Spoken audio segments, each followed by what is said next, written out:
Welcome to Mysteries to Die For, and this toe tag. I am T.G. Wolf, and I'm here with Jack, my piano player and producer. This is normally a podcast where we combine storytelling with original music to put you at the heart of a mystery. Today is a bonus episode that we call a toe tag. It's the first chapter from a fresh release in the mystery, crime, or thriller genre. Today's featured release is The Ballad of the Great Value Boys by Ken Harris. The icy January wind cut through Daniel's counterfeit North Face jacket, and the night as if neither existed. Snow flurries had begun a few minutes earlier, and the temperature followed suit. 1- and 2-story brick buildings lined the streets of this desolate coal mining town. The storefronts did little to protect him from the elements. One could say the same for his matching jacket and knit hat. His ride was late. Daniel stood on the corner of Bedford and Ocala, as instructed, in front of Scott's Pharmacy and across from the Cambria Woodworking. Bedford Street was dark. Working street lamps were few, and the sidewalks had rolled up hours ago. Daniel tried hiding from the cold by squeezing into the pharmacy's small front alcove, but it only lasted a few seconds before the howling wind found him again. Daniel had flown into Pittsburgh earlier that afternoon and taken an Uber 2 hours east. He had contemplated renting a car, but assumed the rideshare would leave less of a paper trail if anyone soon tried to trace his route. He created a fictitious Uber account with a throwaway email address and a debit card purchased from the dark web. These actions would provide Daniel with the cover, an eventual head start he might need. Daniel had no plans to spend the night in Grindsville after the exchange and carried with him a small backpack. He had booked a return flight to Boston for first thing in the morning, and the prior Uber driver was on standby for a cash-heavy and profitable ride back to the airport. The profits from the evening's deal, along with the backpack, would not make the return flight. The cash-filled carry-on would remain behind, stuffed in an airport locker for safekeeping. He had no reason to give TSA any opportunity to confiscate it under the government's current draconian asset forfeiture laws. I can speak today. A black man carrying a large amount of cash, no matter how well rehearsed Daniel's story, the money would never make it past security. At an unidentified point in the future, when any potential law enforcement interest had died down, he would drive back to Pittsburgh with the key and retrieve the funds that would usher his foray into Bitcoin and Forex trading. A snowy 10 minutes later, a pair of headlights lit the street from 2 blocks away. Daniel's mind rushed back to the matter at hand. The hair on the back of his neck and his extremities stood tall as he moved out from the pharmacy's doorway and down onto the curb. He swallowed hard and, for a moment, had trouble believing all the internet forum posts, emails, and secure messaging had finally led to this moment. He stood and watched a jacked-up Dodge Ram 1500 crew cab creep down the opposite side of the street. Daniel raised a hand and the headlights flashed in return. As it drew closer, the noise from the diesel engine almost drowned out the wind. It slowed to a stop on the opposite side of the street. The driver's side window lowered, and a man with double XL jaws and dark cavalry hat pointed at Daniel. The man ordered him into the idling truck. Daniel nodded, glanced both ways, despite the hour, before looping around the front of the truck. The wind held the right rear suicide door open. Daniel stepped onto the running board and climbed inside. His eyes cased the inside of the cab, now at full capacity. The other 2 men, aside from the driver, wore neck gaiters and orange knit caps. Daniel was the only one whose outfit of the day did not contain any type of camouflage pattern. "Hands up," the man said. He sat behind the driver and to Daniel's left. Daniel placed his palms flat on the cab's roof. The man unzipped Daniel's jacket and patted him down. "Clean." With that word, Cavalry Hat took his foot off the brake and the truck lurched forward. Despite the vehicle rolling slowly down the street, the driver turned around and glared at Daniel. "Let's see it," Cavalry Hat said, before pivoting back. His eyes returned to the road ahead. Daniel looked to the truck's rearview mirror, from where Cavalry Hat now stared at him, then down to the backpack on the floor at his feet. He reached for the zipper and pulled it half open before yanking it back shut. "The money first," Daniel said, his voice unnaturally deep, not wanting to appear weak. "We had an agreement." The condensation from Daniel's breath hung in the air. Tiny clouds lingered a few inches in front of his face before dissipating. The sound of the handgun racking followed Daniel's refusal. The noise from the front passenger seat echoed through the small, confined space. He had failed in his one attempt to hold his ground. He was outgunned, outmanned. Bravado moved aside, made room, and anxiety made its way to the front and center. Daniel's hand shook as he reached down and fully unzipped his backpack. His fingers wrapped around a small, yellow Pelican case, not much larger than an iPhone. He lifted it out and held it for all to see. "Open it," the man to Daniel's left said.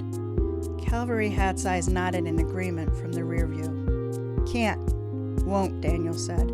His voice cracked and he audibly swallowed hard. His mind raced to form a coherent sentence that the man would understand and not think it was some sort of stall tactic. The road, the potholes.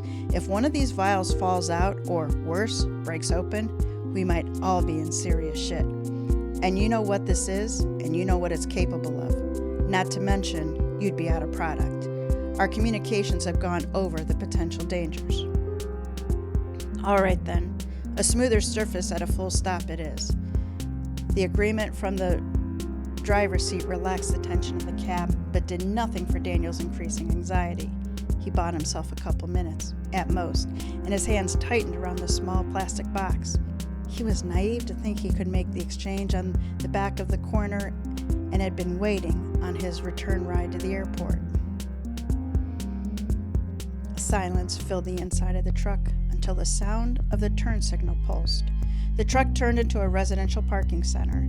The sole lit sign, at this late hour, was for a Giant Eagle supermarket. The truck continued down a row of storefronts and hung another left after the grocery store. Cavalry Hat steered the truck along the lane that ran behind the stores. They inched past dumpsters and loading docks.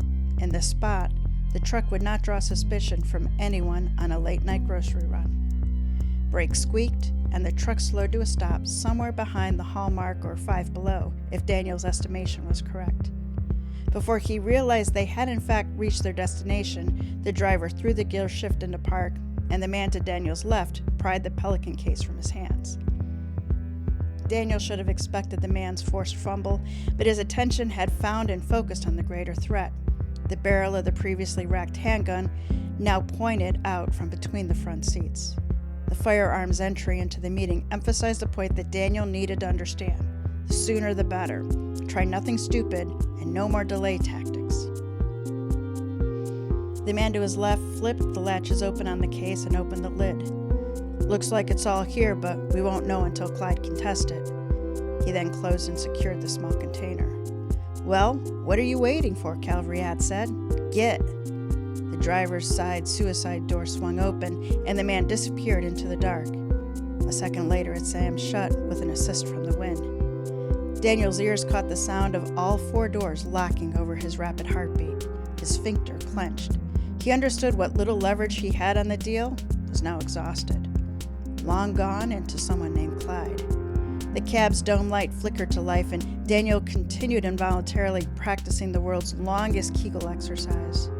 Cavalry Hat twisted and joined the man in the passenger seat, the one holding the gun, staring down Daniel. "Mr. Sparks, you don't know how glad I am you made it and upheld your end of the bargain." Daniel stared back. He had a feeling his end, the one that would enable him to corner a small portion of the Bitcoin market, would not come to fruition. He immediately realized all the things around him. Cavalry Hat's distended belly pushed hard into the steering column, the light from above illuminating the metal off the front of his hat, 5 gold stars stitched into the front of the shape of a cross. And the man in the passenger seat kept silent, and the gun trained between Daniel's eyes. He played Stan Laurel to the driver's Oliver Hardy. The long, wild gray beard struck out from and through his thick-necked gaiter. Clothes hung off his thin frame as if the man had purchased each piece of the outfit 60 or 70 pounds ago. "We had a deal," Daniel said. "He needed to make this work. You provide me with what's mine, and I be feet back to Pittsburgh. I won't remember a thing about your meeting or this, Mr. Names aren't important, Cavalry Hat said. What you'll want to do here in the next few minutes is convince me that those vials are enough to make a boatload of folks violently ill. Not kill them, right? I need them sick and contagious. Not dead and piled like cordwood. Ain't no good to me then. That was our agreement, Daniel said. The vial's contents are as advertised, and I've held up my end. He continued to try to hold his composure against the rising fear. Once introduced into the body, the individual will come within an inch of the line. They may see a bright light, but in the end, they'll recover with little to no lasting side effects. But if the person is elderly, I can't make promises. If we lose a few to the cause, so be it, the thin man said. He spoke more to the driver than to Daniel at this point. Martyrs ain't such a bad thing to have and run out from time to time. Shut up, Amos, Cavalry Hat said. Daniel watched the man in the passenger sink back a few inches. I didn't ask for comments, but if you feel that way, perhaps we'll test them out on you and yours as well. Daniel's eyes grew wide. The man who had only a few minutes ago said names weren't important called out his associate by name. Daniel knew this was a small bit of identifying information and signified bad news. In the matter of 3 words, the odds of him stepping out of this truck under his own power plummeted. Daniel's right arm shot out and he tried the locked door, already knowing the outcome. "Nuh-uh," Amos said. Bam! The gunshot echoed through the small cabin. 2 sets of ears went numb, and a third now lay in chunks across the seat and rear window. Ah, shit. Colonel, I swear it was an accident. This trigger's always been touchy as shit. No excuses. Why the fuck do you do that? Cavalry Hat's right arm shot out and smacked Amos upside the head. He was trying to run, Amos said. And I slipped. I told you, I need to get one of the men to clean this and give it a good once-over. The door was locked. Dumbass. He wasn't leaving, and now neither one of us is headed home anytime soon. Best drive us into the woods and then over to the open-air car wash on Bedford. How many quarters you got?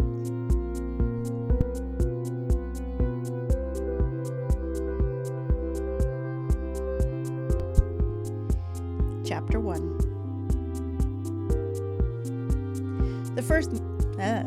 Chapter 1. Again. The first month of 2023 for the investigative partners at Rockfish and McGee was uneventful compared to the latter half of 2022, which found them battling mob families from 2 separate cities.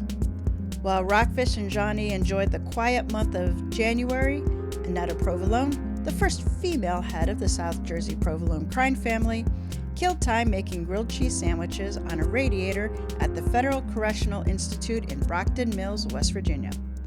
Angelo Marini, the boss of Baltimore, remained detained in federal custody awaiting the start of his RICO trial. His high-priced lawyers had successfully lobbied for one postponement after another. Steve Rockfish, senior partner in the firm and in age, was, for the first time, in which he could remember, enjoying the lull in cases and clients.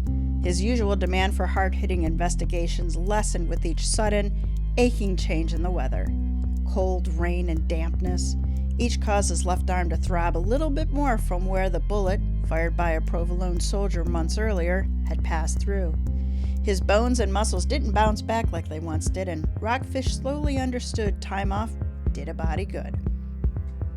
Not to mention, it was Ravens playoff time, and he was damn sure Lamar was going to lead the boys to the 3rd Lombardi trophy.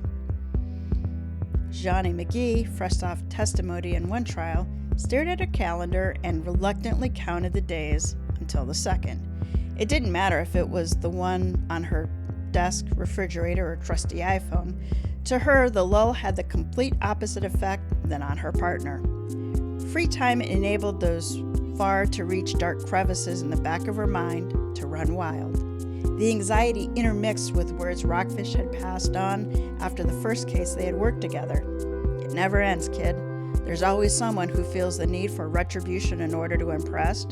Doesn't matter if it's IBM, Jim's Corner Deli, or Costa Nostra. Someone wants, no needs, to climb the company ladder.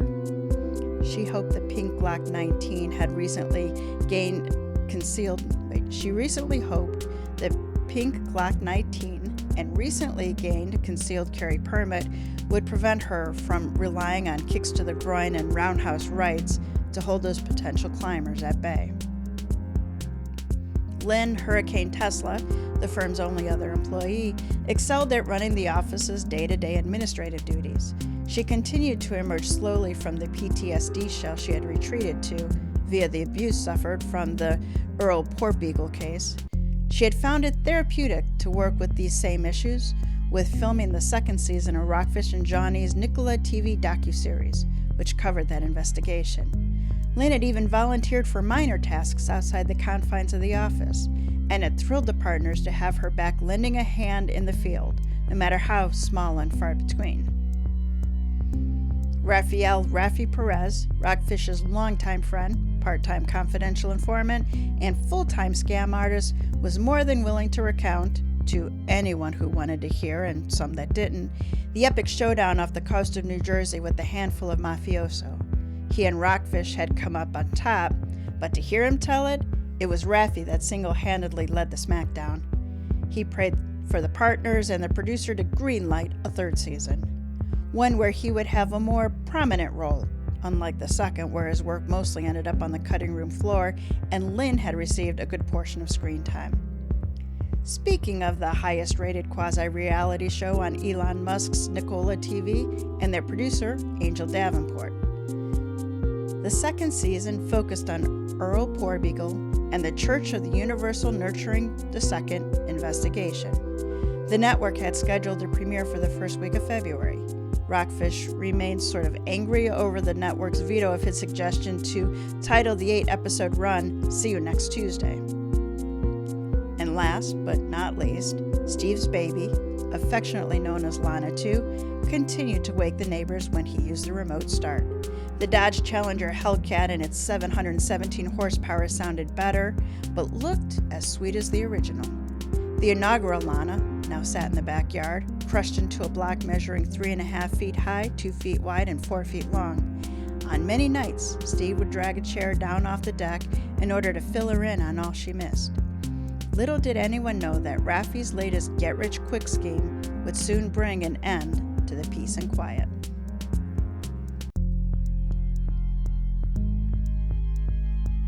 You've reached Rockfish McGee, investigative specialist. At the tone, leave your name and message. Someone will get back to you at our earliest convenience. Beep. Steve, why don't you ever answer your cell? I'm in deep shit here and you're on my one call. Grindsville, somewhere in Pennsylvania, heading west. The locals have me locked up on some trumped-up charge. You gotta believe me, Steve.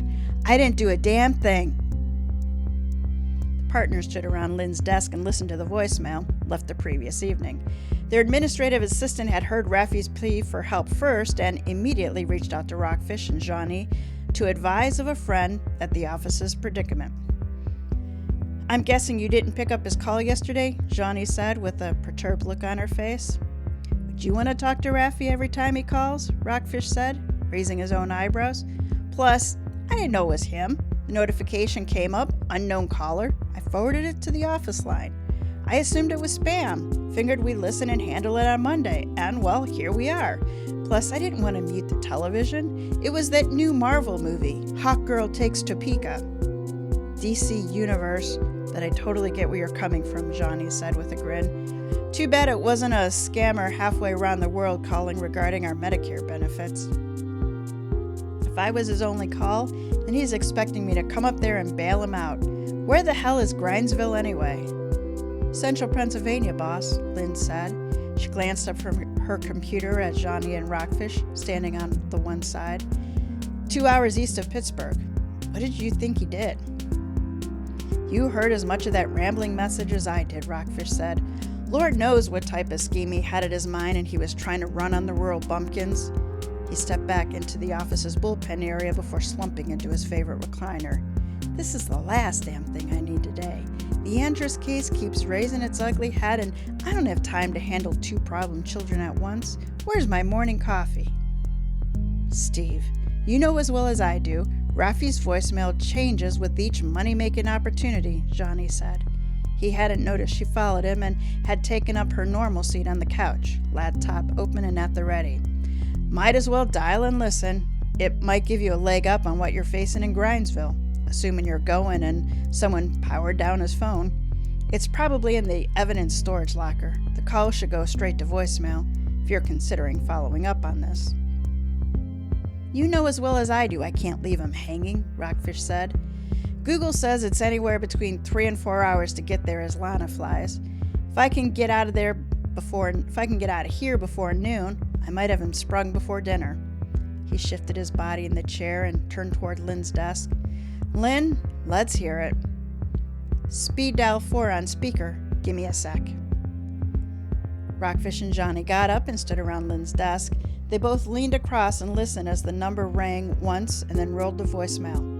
Hello, you've reached the desk of Raphael Perez, president of Patriot's Meals on Wheels, Patriot Meals on American-Made Wheels. Please visit our website, www.q-rations.biz, for orders and to view our FAQ. Please leave a message and a true patriot will get back to you shortly. God bless. He's catering to the insurrectionists, isn't he? Johnny said. The concern in her face was clear, and Rockfish wasn't sure how to answer. He chose his words carefully, for Raffi was his friend. What am I going to tell her she doesn't already know? The guy will practically do anything to make a buck, no matter how gray the area. Social, political, or moral issue be damned. That's Raffi. Johnny, we've all got parts of us that aren't the most desirable. Hell, look at me. Who the fuck in their right mind would want to be associated with me? Are you implying I'm not in my right mind? Johnny said. Yeah, me too, Lynn said. Shots fired, Steve. Rockfish walked back to his chair and stood behind it, elbows resting on the back. That's damn well not what I meant, and you both know it. Both women cracked smiles, and Rockfish relaxed for a minute before continuing. We all know Raffi straddles the line, but I've known him longer than either of you two. The man's in it for the money. Nothing more, nothing less. Let me go figure out what kind of mess he's gotten himself into, and we can revisit adjusting his moral compass when I get back. Rockfish poured himself a cup of coffee. I'll need more than this tonight after I sweet-talk his ass out of jail. Might as well stop at the liquor store before making the drive. Hotel bar drinks are on the expensive side. Shop for a happy ending and it will into existence. I'm headed back to my office. Try to figure out my next couple of moves and exactly what he was doing up in the middle of nowhere. Rockfish turned and walked down the short hallway to his private office. Once out of prying eyes, Rockfish continued constructing his homemade Irish coffee and turned on his monitor. I need to figure this mess out. Sooner the better. Patriot Meals on American Wheels and something about rations? Since the Poor Beagle case, Raffi tended to focus his semi-legitimate business opportunities on the bumpkins he felt he could run circles around, intelligence-wise, especially should any part of his half-assed plans go sideways. Only makes sense he focused on those who continue to celebrate January 6th. Best to start researching his website and gather what I can. Rockfish picked up his desk phone and dialed Raffi's cell again. He jotted down the URL on a pink post-it and stuck it to the bottom of his monitor. I need to talk to Lynn. We need good old-fashioned yellow ones, at least for me. His fingers tapped out the web address, and Rockfish paused as his pinky hovered over the return key. Do I really want to know? Can I drive up there with a credit card and pay the fine or whatever percentage of his bail a bondsman requires? You should know this already. The less you know about the man's shenanigans, the better. No chance of being sucked into the Raffi vortex. Curiosity won out, and the qrations.biz website filled the screen. In the years since Johnny arrived on the scene, Rockfish now had more experience with the information superhighway. While he wasn't on her level, even he had to question the design of Raffi's Crackerjack website. Looks like a site a middle school made in 1998. I can almost hear the dial-up modem noise. The top of the page read, Q Rations, against a black background. The letters alternated between red, white, and blue. The image flickered every couple of seconds. How many patriots had visited the site with full intention of buying the shit, but suffered a seizure before navigating their shopping cart? Under the image was the slogan from the voicemail, "Patriot Meals on American Wheels." What really caught Rockfish's attention was the picture directly above that bit of jingoism. Raphael stood at attention, dressed in what Rockfish thought was George C. Scott's uniform from the opening scene in Patton, his right hand cocked and saluting. The set of balls on this guy, but give him credit, he knows his audience, pandered to them until they open their wallets and then turn up the grift a few more notches. The rest of the site's front page laid out the story full of fear-mongering and catered to the benefits of hoarding Q rations. Each meal would be priceless once Hillary Clinton, the newly appointed Biden gun czar, came knocking on your door.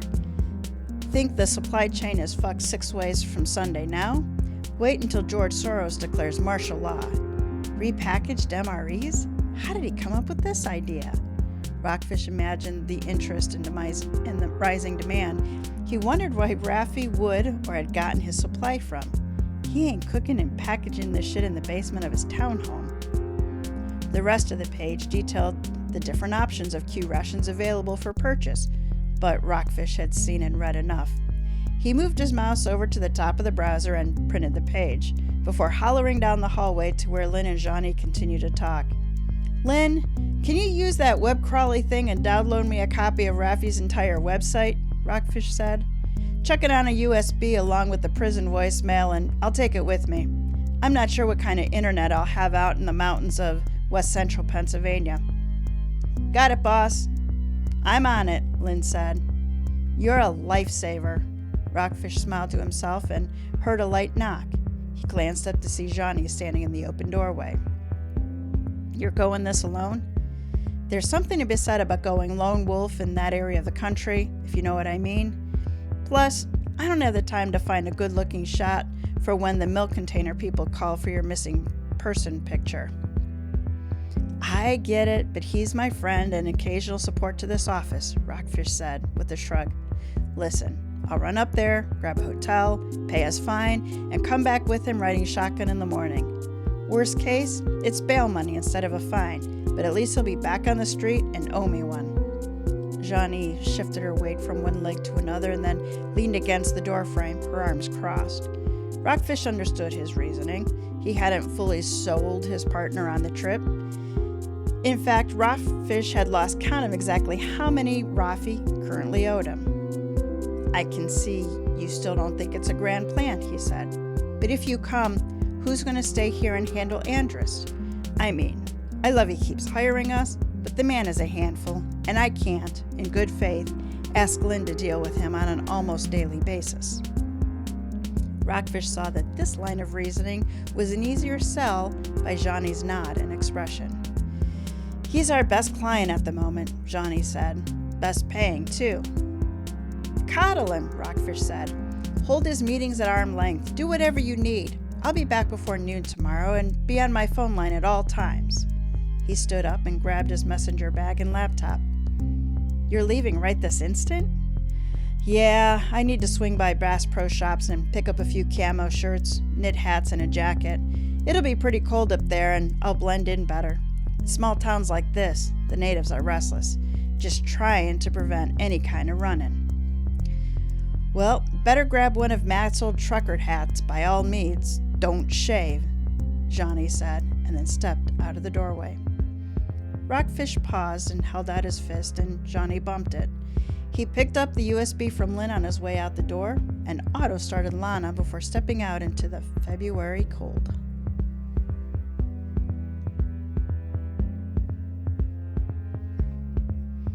The snow had fallen steadily through Rockfish's trip up the mountain range and down the other side. The further he drove into central Pennsylvania, the heavier it fell. He always prided himself on using the right tool for the job, but in this case, Lana's rear-wheel drive was far from optimal. "Can't believe I didn't check the damn weather app before hauling ass onto the highway. Johnny's Subaru wouldn't have me running almost 2 hours behind schedule." By the time Lana literally slid across Grindville city limits, the sun had set. The late hour had Rockfish debating and audible to his plans. He headed straight for the police station instead of checking into the hotel. He could check in any time, but the visiting hours at the police station would end soon, if they hadn't already. Seeing Raffi and getting his side of the story was an absolute must. If not, he would most likely have to wait until Monday, and he couldn't let that kind of delay happen and had a contingency plan to cut through the bureaucratic red tape. Afterwards, he'd check in at the Holiday Inn and find a place to eat. The town of Brinesville had seen better times. Set in a valley that curved along the Penrod River, the city once served as the bustling center of commerce for the steel and coal industries. Except, the previous 5 decades had hit the city hard. A double whammy of mill closures and children growing up with dreams of escaping a dying town immediately after graduation had caused a severe economic downturn. All that was left? A declining population of blue hairs, and not much of a tax space to keep Main Street from boarded-up storefronts and vagrants. Rockfish Street parked in front of the Grinesville Police Department. The brick building appeared more like a bank, and he double-checked the sign over the door. Right place. Probably moved here after the city inspector declared their previous building unsafe. He jumped out of the car and, despite the slippery conditions, jogged up the steps to the front door. Rockfish stepped inside and brushed the snow from his hair and shoulders before glancing around. The inside of the building resembled very much a small local bank branch. The loan officer stood behind the glass as if he was the sole teller on duty. A handful of chairs sat to Rockfish's left, where the public would sit and wait for the banker to introduce themselves and then beg for a loan. But in this case, an officer would take a report of stolen power tools. I bet you meth is an enormous problem up here. Can't be much other in the way of crime. And what there is can all be traced back to Billy Bob, too dumb to use his free public education to escape and make a better life. With little smarts he and his cronies had put toward a failed bathtub meth business. Rockfish approached the window, and the officer on duty never picked his eyes up off his newspaper spread across the countertop. He cleared his throat, and the man raised his head. "Can I help you, sir? If you have a crime to report, please have a seat over there. Someone will be out to speak with you shortly. If this is an emergency, please call 911. Rockfish shook his head at the man's words. Sounds more like a script. A call center of one. Either he ain't the brightest, or it's the end of shift. Whichever, I'm thanking my lucky stars. "Officer Sabatka, is it?" Rockfish said, reading the man's name tag. "I'm here regarding one Raphael Perez. I understand he's in your jail, and I'd like to speak with him if possible." He went with a forward, truthful approach and kept his ace in the hole close. Sabatka stared back from behind the glass. His posture wasn't good, and he bent forward despite taking his eyes off the newspaper and rolling his chair back. Rockfish noticed the man's beady little blue eyes. It gave him the creeps. Rockfish guessed with a tiresome look, lack of customer service, and the large bags under his eye, the man was possibly on the tail end of a double shift. A little more in my favor. Rockfish smiled on the inside. "I'm sorry. Visiting hours ended 40 minutes ago," Sabatka said. His eyes shifted back to the paper. Rockfish dug into his breast pocket and pulled out a pre-printed business card he snagged before leaving the office.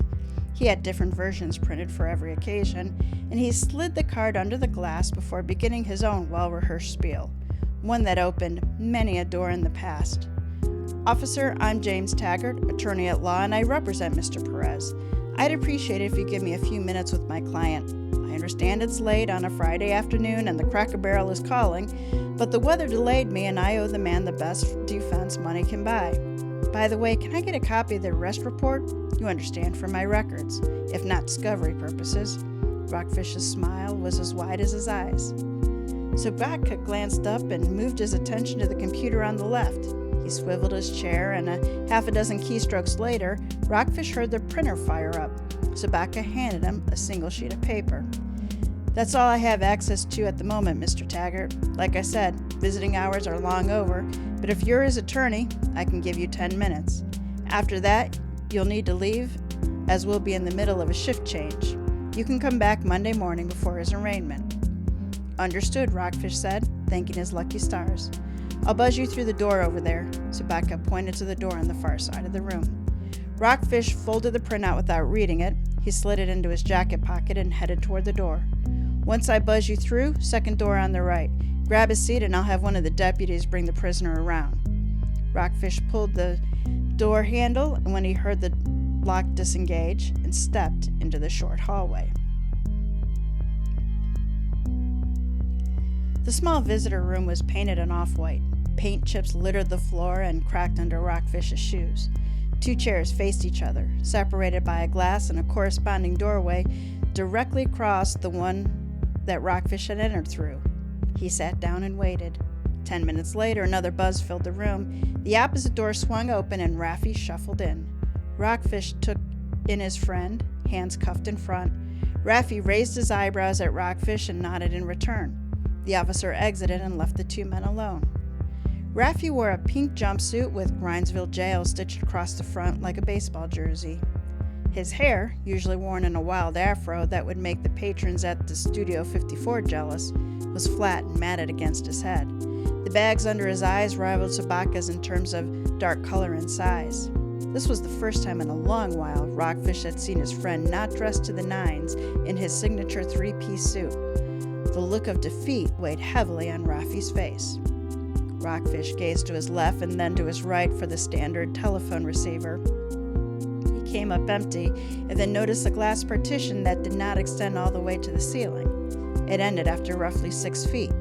Their voices would drift over the partition and bounce off the walls. I guess it's easier to eavesdrop on what we said instead of spending money to tap a hard line. Raffi tapped on the glass to catch Rockfish's attention. He laid his palm flat against it. The sound brought Rockfish's attention to the matter at hand. He looked at Raffi's gesture and shook his head. "Cut the shit, Raffi," Rockfish said. "You called and I got here as fast as I could." The guy at the front desk said, "We only have a few minutes and then I need to go because of a shift change or some bullshit. Speaking of, if anyone asks, I'm your lawyer." Yep, let's hope no one's listening after that little slip-up. "Steve, you gotta get me out of here. There's a big score waiting for me a few hours further west, and if I don't get a hold of my contacts soon, I'll lose it all." Raffi's face appeared as if a dozen different emotions battled for control. Sadness, anger, and desperation appeared to have the inside tracked. "I can't stand the chance of losing a serious payday the longer I stay locked up on this bullshit charge." He slammed both hands down on the small shelf at the bottom of the glass.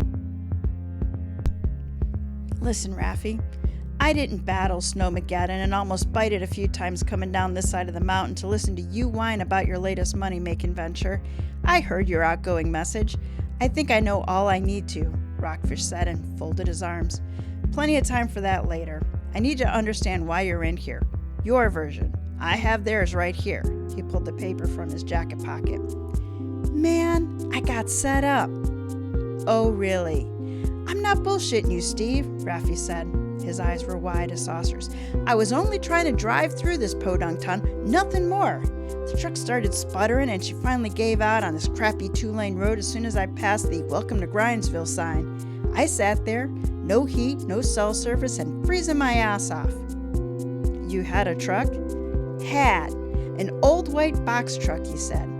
"I know, not exactly trying to fly under the radar, but I swear I'm legitimate here. You gotta believe me. I borrowed it from Marvin and may have dropped your name." Rockfish shook his head. Marvin Trotter was an old friend and an owner of a Baltimore Pike Motors. Marvin had gone through a not-so-messy divorce thanks to Rockfish's investigative prowess. Trotter was always happy to lend a nondescript vehicle out for a day or two when the case called for wheels less flashy than the Challenger Hellcat. "We'll deal with that line step in later," Rockfish said. "You broke down. Big deal. You had to do something to draw the attention of the Grindsville's finest." "What did I do? I'm DWL, Driving While Latino. I'm here in the middle of what looks like Appalachia with a broken down old white box truck. 3 guesses on what I seem to them to be." "A Mexican cartel dude?" "Exactly. I'm standing on the bumper, shivering with the hood open and staring at the engine like I had a clue what was going on," Raffi said. His voice cracked as if he was pleading for Rockfish to believe him. "Next thing I know, this cruiser rolls up, and the cop asks a lot of questions. Not one was if I needed a tow. You know the deal. This young, roided-up kid fresh off dishonorable discharge and academy graduation, was dying to get the drug-sniffing dog on the scene. He hoped for any excuse to slide the back door open and start rifling through my shit. Your Q rations, I'm assuming? Rockfish asked. Yup, you listen. Did you check out the website? This is going to be the one, Steve. Rockfish saw the twinkle reappear in Raffi's eyes, even if it was only for a moment. He was happiest when a plan came together. As quickly as it appeared, though, it faded out, and he continued. Another clown arrived and led the dog around the truck.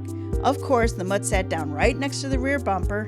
Indication, my ass. The cop takes the key from me, rolls up the door, and immediately thinks I'm transporting 1,000 kilos to muscle in on the local drug market.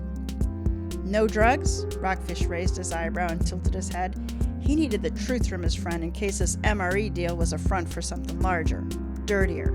Rockfish didn't believe so, based on what he heard so far, and with Raffi's body language, he had to ask. Not even a roach in the ashtray. That's how this old damn truck was.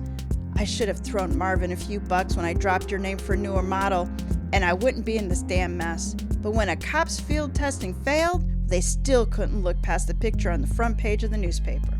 Next thing you know, I'm in the back of the cruiser, and a tow truck arrives to cart my inventory for further investigation and more detailed testing. Raffi lowered his head into his hands and kept speaking. You gotta help me, buddy. I can almost see them dumping leftovers from the back of the evidence vault into the bed of my truck. Snap a few new pictures and some goober's gonna win Cop of the Year. First of all, head up, Rockfish said. If you're clean, you have nothing to worry about. Even if this place is like Bizarro Mayberry. Come Monday, someone will realize they don't have a shit. You'll be let go and we can get out of here. Speaking of, I'm about to get kicked out, Rockfish said, glancing at the gigantic clock on the wall. He leaned it in towards the glass.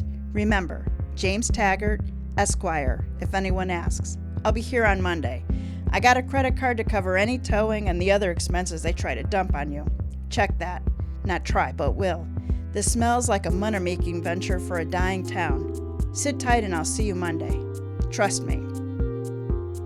Rockfish stood up and the buzzers for both doors rang. He opened his and turned to watch Raffi be escorted back to his cell. His friend peered over his shoulder. Raffi didn't mouth a word, but his eyes said it all. I got you, buddy. We'll head south come Monday. You can bet on it.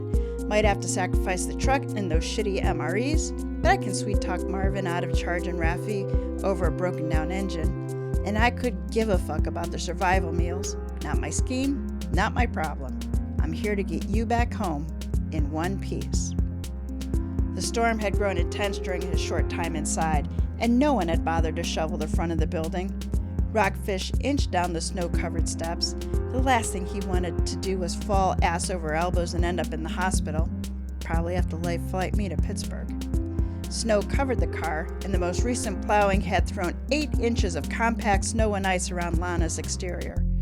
Rockfish made a command decision to leave her street parked and instead walk the 3 blocks to the Holiday Inn. I'll come back for you in the morning, girl. Don't worry. Rockfish grabbed his bags from the trunk, he locked the doors, and trudged off toward the large green neon sign.